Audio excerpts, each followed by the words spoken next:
नमस्ते सभी को, न्यूज जनरेशन में आपका स्वागत है। यहाँ आपको मिलेंगी ताज़ा खबरें, सटीक जानकारी और हर जरूरी अपडेट बिल्कुल सरल भाषा में। जुड़े रहें हमारे साथ। अमेरिकी उपराष्ट्रपति जेडी वेंस भारत दौरे पर। पीएम मोदी से मिले अमेरिका के उपराष्ट्रपति जेडी वेंस 4 दिवसीय दौरे पर भारत पहुंचे हैं। आज शाम उन्होंने प्रधानमंत्री नरेंद्र मोदी से उनके आवास पर मुलाकात की। इस दौरान उनके साथ उनका परिवार भी था, जिन्होंने भारतीय परिधान पहने थे। उम्मीद है कि दोनों नेताओं के बीच द्विपक्षीय व्यापार, टैरिफ, आयात शुल्क और रक्षा सहयोग जैसे महत्वपूर्ण मुद्दों पर चर्चा होगी। प्रधानमंत्री मोदी आज रात अमेरिकी उपराष्ट्रपति और उनके परिवार के सम्मान में रात्रि भोज डिनर का आयोजन करेंगे। वेंस की इस यात्रा को भारत अमेरिका संबंधों को और मजबूत करने की दिशा में एक अहम कदम माना जा रहा है। उनके परिवार ने दिल्ली के अक्षरधाम मंदिर का भी दौरा किया। चलिए अगले खबर की ओर बढ़ते हैं। पोप फ्रांसिस का निधन। प्रधानमंत्री मोदी ने श्रद्धांजलि दी। कैथोलिक ईसाइयों के सर्वोच्च धर्मगुरु पोप फ्रांसिस का 88 वर्ष की आयु में वेटिकन में निधन हो गया है। उनके निधन पर दुनिया भर के नेताओं ने शोक व्यक्त किया है। भारत के प्रधानमंत्री नरेंद्र मोदी ने भी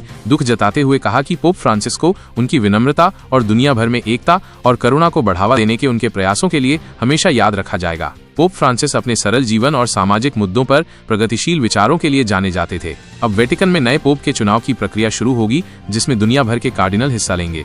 चलिए अगले खबर की ओर बढ़ते हैं। कर्नाटक के पूर्व डीजीपी की हत्या। पत्नी ने कबूला जुर्म। कर्नाटक के पूर्व पुलिस महानिदेशक डीजीपी ओम प्रकाश की बेंगलुरु स्थित उनके आवास पर हत्या कर दी गई। उनका शव खून से लथपथ मिला था। इस मामले में पुलिस ने उनकी पत्नी पल्लवी और बेटी को हिरासत में लिया था। ताजा जानकारी के अनुसार पत्नी पल्लवी ने पुलिस पूछताछ में अपना जुर्म कबूल कर लिया है। उसने कथित तौर पर कहा है कि उसने आत्मरक्षा में अपने पति की हत्या की। इससे पहले उसने कुछ लोगों को संदेश भेजकर खुद को जहर दिए जाने और बंधक बनाने का आरोप भी लगाया था। पुलिस ने मामला अब सेंट्रल क्राइम ब्रांच सीसीबी को सौंप दिया है और जांच जारी है।